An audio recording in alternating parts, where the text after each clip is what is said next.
Michigan's Republican majority just passed a law that allows state governor, Democrat Gretchen Whitmer, to impose a lockdown. However, the war for independence did not end here. Residents of the state are anxiously awaiting a new initiative of Democratic Washington to bring back the mask regime and quarantine. If those measures return, they will raise the question of leaving the United States. Michigan Republican leader Michonne Maddock spoke about this openly. Never before the idea of disintegration been so popular in the States. No, seriously, let's go for the year or two we'll live separately, says host of the satirical show on Fox News, Greg Gutfeld. The Democrats will do their own stuff, Republicans will do their own. Let's see who does better. Guests in the studio had a good laugh, but they have very occasion for that. They discussed the results of a poll according to which almost half of the Americans approved the idea of disintegration of states from the United States. A few years ago, the very word secession was considered indecent in good society. It was used only by most interrogative survivors with full catch of tongues and stewed meat, like radio ghost Rush Limbaugh. And today, here you are, on the most popular TV channel, discussions of disintegration of the United States are in full swing. Music magazine has already published a map of future of North America. It united the Republican states with the conservative provinces of Canada under the name United States of America and Democratic with progressive ones, so we have the United States of Canada. The United States will ban abortion and abolish gay marriage. The United States of Canada will legalize illegal substances and will allow anyone to marry anyone. In fact, the idea is not new. Back in 2016, after Trump won the presidential election, Democratic California started talking about leaving the United States in all seriousness. They even came up with the name of the process, called Exit. Now, 5 years later, Republicans want to leave, and around 66% of Republican Americans living in the south of the United States support the independence of the states from the federal center. In fact, due to poor control of Washington, chaos in American life has reached such proportions that different states are already acting like independent countries. They pursue independent policies, quarrel with their neighbors, and definitely ignore the White House. Republicans' Texas legislature already trying to pass a voting procedure. This amazing innovation requires to prove voter his identity on the election day. Texas Democrats see this as an ugly violation of human rights. However, they are in the minority, both in the Senate and in Congress. The law is simply doomed to pass. The Senate working on accepting it, but once it comes to Congress, Texas Democrats flag like a wedge to Washington. There's no quorum in Texas Congress, so the law has no chance to pass. In Washington, U.S. Vice President Kamala Harris, instead of explaining to party members that they shamelessly violate the law and did not fulfill their duties, fully approves the demolish. The governor of Texas, Republican Greg Abbott, sends law enforcers to runaway Democrats to arrest the fugitives and bring them back to the Senate by force.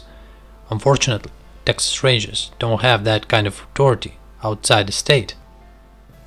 Democrats promised to stay in Washington until the end of August, until the very end of legislative session in Texas. They are strongly supporting this by President Biden, a man who should somehow monitor the implementation of the country laws. It's no wonder that in that kind of mess Texans want to make Texit.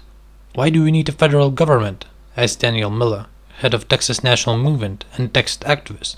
We have ours. The Texas Rangers will be our FBI, and Texas military will organize self-defense force. This is not to mention the fact that with a GDP $1.7 trillion, Texas is the 10th economy in the world, ahead of Canada and Australia. Some other states now have their own immigration policies, completely independent from Washington. Every day there are calls from Washington to let as many immigrants as possible into the country to help them, to groom and cherish them. Democratic California sheriffs do just that. On the Mexican border of the states of Texas and Arizona, local armed police with tough guys, former military and security officials hang from head to toe with firearms, hunt illegal immigrants like rabbits, and eliminate smugglers and drug carriers from the south. Washington can't do anything about it. The relations between Democrat and Republican states are not at the best. The ideological gap between them is deeper than Grand Canyon. Recently, the authorities of Democratic California confirmed their ban on government employees and students from traveling for budget money to states where LGBT rights were offended. There are 17 states on the list, all of them, of course, Republican. Last year, Oklahoma responded by banning non-essential trips for its officials to California. Otherwise, you never know. You might come back being different orientation, or even gender. Of course, it's still a long way from border closure, but all these unfriendly gestures inevitably remind the state, translated into Russian, is both state and a country. Each has its own boundaries, its own legislative bodies, and its own security forces. Now, at any moment, all this can gain some independence. The conservative state of Florida, the original fortress of Republicans, also in the California stop list. However, it was not even noticed here. The state of Florida has been actively engaged in foreign policy in recent weeks. Firstly, people who were working on planning the assassination of Haitian President Moise Jovenel were in Miami. Secondly, leading local politicians are closely engaged in Cuba. They sponsored local activists, stirring up the local uprising, demanding Washington to intervene immediately, and from Pentagon to send bombers. Local oligarchs, senators, and congressmen, as well as Haitian and Cuban communities and their authoritative leaders, are actively involved in the movement. Flat reaction from the White House combined with all these foreign policy multi-moves turned out to be a total surprise for the country's leadership. The Federal Center has little understanding of what is happening in Haiti and has absolutely no plans to invade Cuba. All this an absolute demonstrative amateur performance of Miami. Of course, this chaos has objective reasons. The federal structure of the country, a split at the top and obviously weak president, has very little support. For example, Germany is also a federation, where president has even less power, but at the same time Bavarian authorities did not arrange revolution and a series of murders in Liechtenstein, and leadership of the Rhine-Palatinate state is not trying to chop off Alsace and Lorraine from France behind Berlin's back. Americans themselves describe the relationship between the red and blue states as marriage without love. More and more often the metaphor of divorce comes to mind. Stop hitting the plates, it's time to divide share property, concludes Democratic writer Paul Vandevelde. We'll take New York, Hawaii and West Coast and Northeast.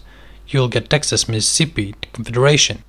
We have Bill and Hillary, Woody Allen and Meryl Streep, you, Mitch McConnell, Fox News and Sarah Palin.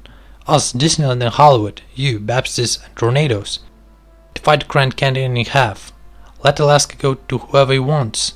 We, lobster, cheese, wine, you, corn, fried chicken, and dumplings.